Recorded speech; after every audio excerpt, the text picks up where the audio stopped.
Bonjour ou bonsoir, selon l'heure à laquelle vous nous regardez, je suis votre chroniqueur audio et animateur de podcast à l'ODJ Média, chargé aujourd'hui de vous lire fidèlement un texte percutant signé Adnan Benchakroun.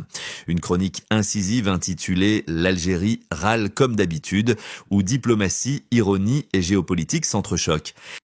Encore une fois, l'Algérie dégaine le ton de la réprobation solennelle. Cette fois-ci, c'est la récente déclaration du Royaume-Uni en faveur du plan d'autonomie marocain pour le Sahara qui fait sortir le ministère algérien des Affaires étrangères de ses gonds. Dans un communiqué daté du 1er juin 2025, Alger prend connaissance, regrette, relève, réaffirme et surtout dénonce. L'auteur souligne ensuite que cette déclaration britannique a une portée symbolique non négligeable.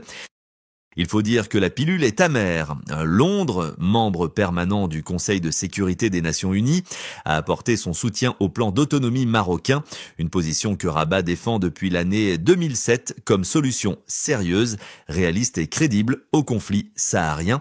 L'auteur rappelle que ce n'est pas un cas isolé. Le soutien à la position marocaine se généralise. Ce n'est pas la première fois que l'Algérie s'oppose frontalement au soutien international croissant en faveur de la proposition marocaine.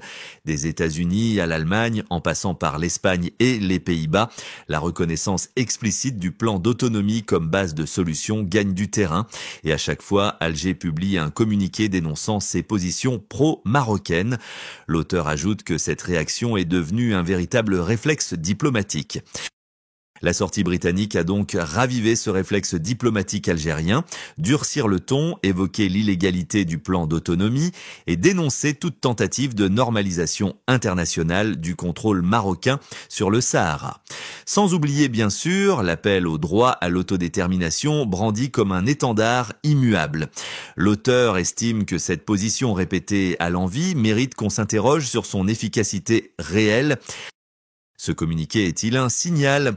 Certainement pas nouveau. Il s'inscrit dans une série de prises de position répétitives où Alger joue sa partition diplomatique bien rodée face à l'élargissement du front pro-marocain. Mais son efficacité interroge. Les condamnations verbales d'Alger n'ont jusqu'ici pas inversé le mouvement de reconnaissance internationale en faveur du plan d'autonomie. L'auteur conclut avec une formule aussi ironique que révélatrice.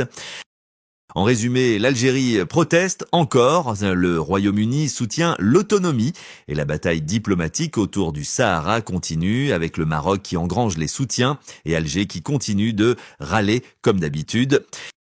Merci de nous avoir écoutés jusqu'au bout. J'espère avoir transmis le plus fidèlement possible les propos de l'auteur Adnan Benchakroun, sans rien altérer de son style ni de ses convictions.